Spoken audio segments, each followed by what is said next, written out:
and princes. My father was a Mortimer. My mother a Plantagenet, my wife, descended from the Lacys. Therefore am I of an honourable house. Valiant I am. I am able to endure much. I fear neither sword nor fire. Be brave then, as your captain is brave. I vows Reformation! There should be in England 7 halfpenny loaves sold for a penny. And I will make it a felony to drink small beer. But I'm king. As king I will be. There will be no monies. No money! No money! Well, she needs to drink on my score. In one livery that they may agree like brothers and worship me, their lord. The first thing we do... We kill all the lawyers! Kill all the lawyers! Kill all the lawyers! Kill all the lawyers! That I intend to do. Is it not a lamentable thing that the skin of an innocent lamb should be made parchment? And that parchment, being scribbled o'er, should undo a man? Some say the bee stings, but I say 'tis the bee's wax. I did it once seal to a thing, and I've never been in on man since. Kill the lawyers! Kill the lawyers! Kill the lawyers! Kill the lawyers! Right! Sir Humphrey Stafford and his brother are hard by with the king's farces. Fly not, boys. Stand fast, I say. Fetch me my sword, wench. Sir Humphrey Stafford. Aye. Sir Humphrey Stafford, you say? He be a knight, be he? Aye, he be a knight. Yeah. He shall meet a man equal to himself. In order to be his equal, I shall knight myself.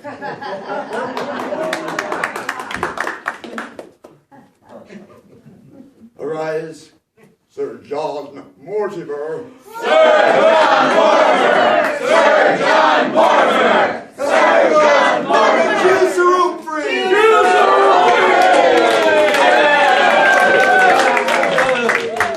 I pray you do. I will attend him here and woo her with some spirit when she comes. Say that she rail, by then I'll say she speaks as clearly as a nightingale. Say that she frown, I'll say she looks as clear as morning roses newly washed with dew. Say she be mute and not speak a word. Well, I'll say she uttereth piercing eloquence and commendable ability. Say she will bid me pack. Oh, give her thanks as though she bid me stay by her a week. If she deny to wed, I'll crave the day when I shall ask the banns and when be married. Oh, but here she comes, and now, Petruchio, speak. Good morrow, Kate, for that's your name, I hear. Well, have you heard, but something hard of hearing. They call me Catherine that do talk of me. You lie, in faith, for you are called plain Kate, and bony Kate, and sometimes Kate the cursed, but Kate, the prettiest Kate in Christendom.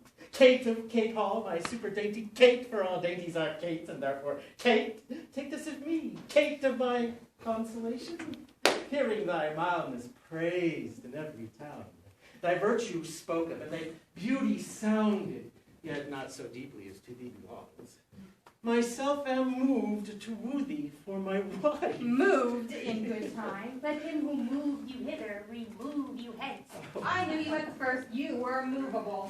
Why, what's a movable? A joint stool. Ha ha, thou hast hit it. Come, sit on me.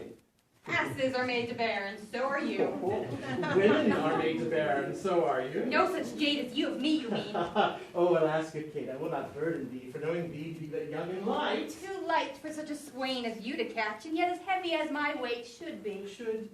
Should buzz. Well taken it like a buzzard. Oh, come, you wasp, you are too angry. If I be waspish, best beware my sting. My remedy, then, is to pluck it out. Aye, if the fool could find it where it lies. Who knows not where a wasp must wear his sting in his tail? In his tongue. In whose tongue? Yours, if you talk of tails, and so farewell. What, with my tongue in your tail? Oh, blood, our winter wind, thou art not so unkind as man's ingratitude.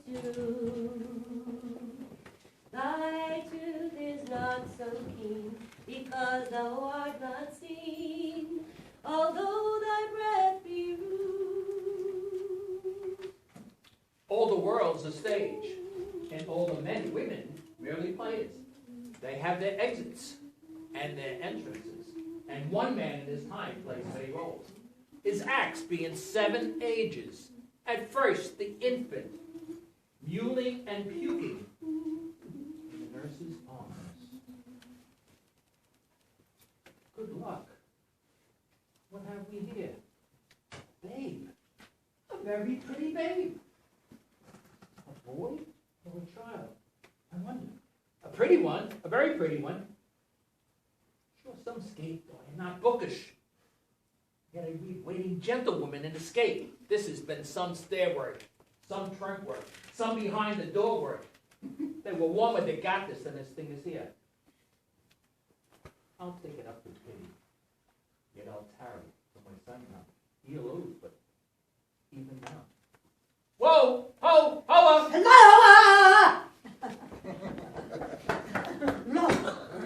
What? Not so near. But thou see a thing that is dead and rotten. Come hither. What ailest thou, man? I have seen 2 such sights, by land and by sea, but I am not sustained as a sea, for now it is the sky, betwixt the firmament and it, you cannot thrust the bodkins point. My boy, how is it? I would you did but see how it chafes, how it rages, how it takes up the shore. But that's not the point. Oh, the most piteous cries of the poor souls, to see him and not to see him. Now the ship boring the moon with her mainmast, and anon swallowed in yeast and froth as you thrust the cork into the homestead, and for the land service. To see how the bear tore out the shoulder bone, and how he cried to me for help. Said his name was Antigonus. No. Oh, but to make an end of the ship, to see how the sea flat dragged it, but first, how the poor souls roared, and the sea mocked them, and how the poor gentleman roared, and the sea mocked him, both roaring louder than the seer will. Land of mercy, when was this, boy? Now. The men are not yet cold underwater, nor the bear yet gone from the gentleman. He's at it now. Had I been there to have helped the old man? Why would you have been there to have helped the ship? There your charity over that body. Heavy matters. Heavy matters. Now bless thyself. Now thou mettest with things dying, I with things newborn. Look thee here. A bearing cloth for a squire's child. Take it up, boy. Open it. Now it said I should be rich by the fairies. This is some changeling. Open it. What's within, boy? You're a made old man. If the sins of your youth are forgiven you, you will to live. Gold! All gold. This is fairy gold, boy, and true proof so. Up with it. Keep it close. We are lucky, boy, and to be so requires nothing but secrecy. Let my sheep go. Come, good boy, the next way home. Go you the next way when you find it. I'll go see if the bear be gone from the gentleman and how much he has eaten. They are never cursed but when they're hungry. If there be any of them left, I'll bear it. If thou are able to determine what he is from the shape of him, fetch me to the sight of him. Marry will I, and you shall help me put him in the ground. 'Tis a lucky day, boy, and we'll do good deeds on it. Blow, blow, thou winter wind, thou art not so unkind.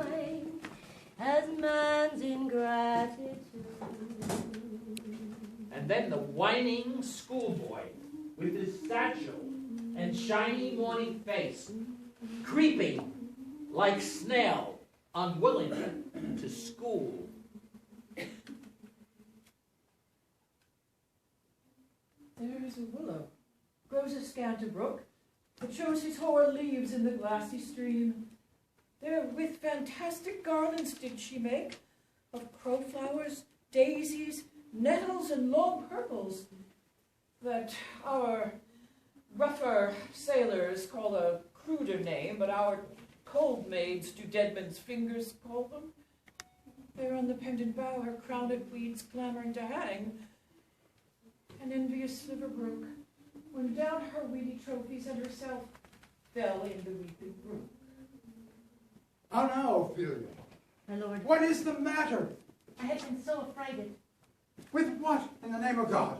My lord, as I was sewing in my closet, Lord Hamlet, with his doublet all unbraced, his no hat upon his head, stockings fouled, unguarded, and down-god to his ankle, pale as his shirt, his knees knocking each other, and with a look so piteous and profound that it did seem to shake his bulk and end his being.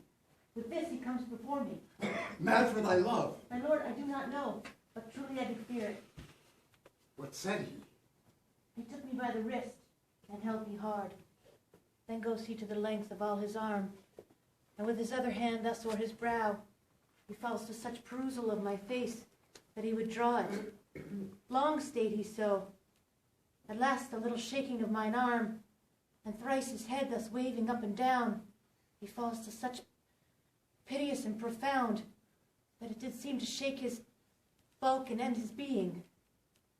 That done, he lets me go, and with his head over his shoulder turned, he seemed to find his way without his eyes, for out of doors he went without their helps, and to the last bended their light on me. Come, go with me. This is the very ecstasy of love, which violent property does itself, and leads the will to desperate undertakings as oft as any passion under heaven. What? Have you had words with him? No, my good lord. But as you did command, I did repel his letters and denied his access to me. That hath made him mad. Come, go we to the king. This must be known, which, being kept close, might move more grief to hide than hate to utter love. Come! The fair Ophelia, nymph nigh orisons, be all my sins remembered. Good my lord, how does your honor for this many a day? I humbly thank you. Well. My lord, I have remembrances of yours that I have long and longed to redeliver. I pray you now receive them. No, not I never give you aught. My honored lord, you know right well you did. And with them words of so sweet breath composed as made the things more rich. Their perfume lost, here take these again. For to the noble mind, rich gifts wax poor when givers prove unkind. Are you honest? My lord? Are you fair? What means your lordship? That if you be honest and fair, your honesty should admit no discourse to your beauty. Could beauty, my lord, have better commerce than with honesty? Aye, truly. For the power of beauty will sooner transform honesty from what it is to a bawd than the force of honesty can translate beauty into his likeness. This was sometime a paradox, but now the time gives it proof. Did love him once. Indeed, my lord, you made me to believe so. You should not have believed me. For virtue cannot so inoculate our old stock, but we shall relish of it. I loved you not. I was the more deceived. Get thee to the nunnery. Why wouldst thou be a breeder of sinners? I am myself indifferent honest, yet I could accuse myself of such things that it were better my mother had not borne me. I am very proud, revengeful, ambitious, with more offenses at my back than I have thoughts to put them in. Imaginations give them shape, or time to act them in. Wretched fellows such as I do stuck, crawling between earth and heaven. We are errant knaves all. Believe none of us. Go thy ways to a nunnery. Where is your father? At home, my lord. Then let the doors be shut upon him, that he may play the fool in no one's house but his own. To a nunnery, farewell. Oh, help him, you sweet heavens. If thou dost marry, I'll give thee this plague as thy dowry. Be thou as chaste as ice, as pure as snow, thou shalt not escape calumny. Or if thou wilt marry a fool. For wise men know what monsters you make of them. To a nunnery, farewell. Heavenly powers, restore him. I have heard of your paintings too. God gives you one face and you make another. You cheat and you amble and you lisp. You nickname God's creatures and make wantonness your ignorance. I'll no more on't. It has made me mad. I say, there will be no more marriages. All but one shall live. The rest shall keep as they are. To a nunnery. Go. Farewell. What a noble mind is here o'erthrown. The courtiers, soldiers, scholars, eye, tongue, sword. The expectancy and rose of the fair state. The glass of fashion and the mold of form, the observed of all observers, quite down. And I, of ladies most deject and wretched, that sucked the honey of his music vows, now see that noble and most sovereign reason like sweet bells jangled out of tune and harsh. That unmatched form and feature of blown youth blasted with ecstasy. Oh, woe is me, to have seen what I have seen, see what I see. Today is St. Valentine's Day. Oh, the morning be time, and I am made at your window to be your Valentine. Then up he rose and donned his clothes, and up the chamber door, let in a maid, then out a maid, never departed more.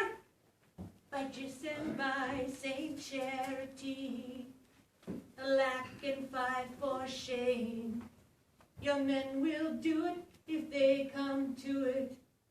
By cock they are to blame. Quoth she, before you tumbled me, you promised me to wed. So what I had done by yonder sign, and thou hast not come to my bed. Thou hast not come to my bed. And thou hast not come to my bed. Her clothes went wide, and mermaid like a while, they bore her up, which time she chanted snatches of old lauds, as one incapable of her own distress, or like a creature native and endued to that limit. Long it could not be, till that her garments, heavy with their drink, pulled the poor wretch from her melodious lay to muddy death. Hey-ho, sing hey-ho, unto the green holly. Friendship is flaming, most loving near honey. And then the soldier, full of strange oaths, and bearded like the pod, seeking the bubble's reputation, even in the cannon's mouth. If Signor Leonato be her father, she would not have his head on her shoulders for all Messina. As like him as she is.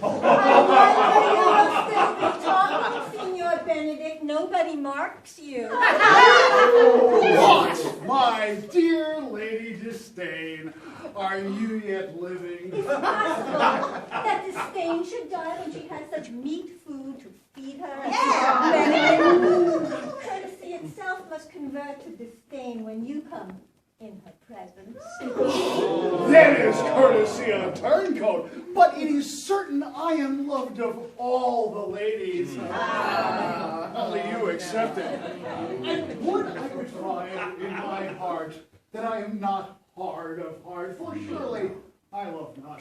A dear happiness for women, They would else be troubled by a pernicious suitor. I thank God in my cold blood. I don't love your humor for that. I would rather hear my dog bark at a crow than a man swear he loves me.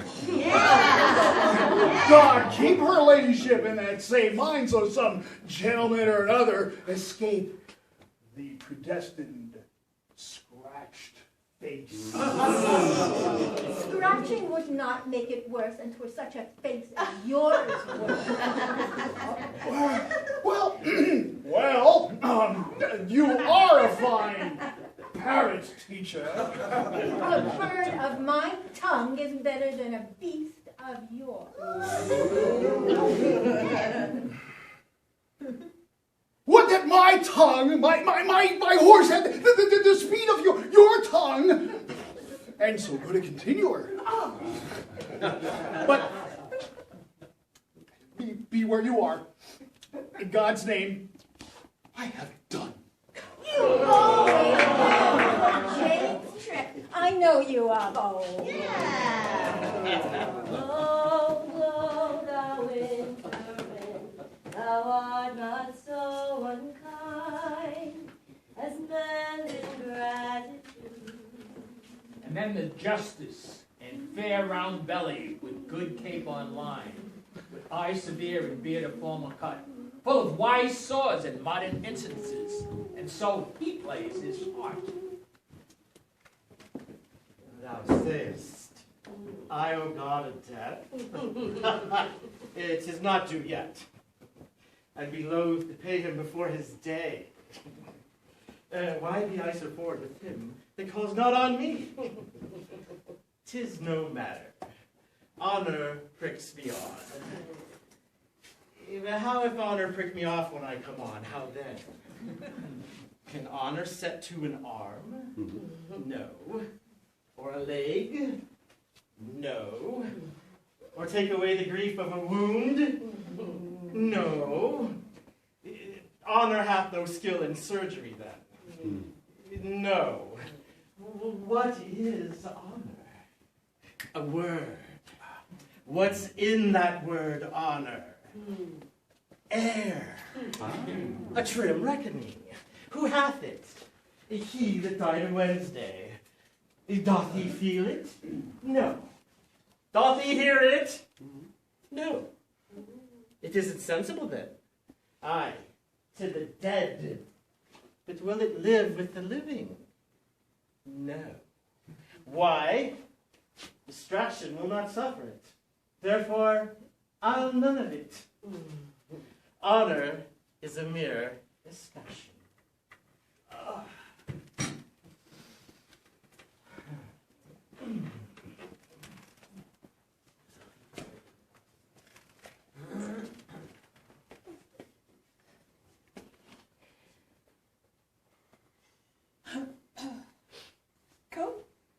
Come on, you sweet husband. Let me take thee to Staines. No, for my manly heart doth earn. Bardolph, be blithe. Nym, rouse thy vaunting veins. Boy, bristle thy courage up. For Falstaff he is dead, and we must earn therefore.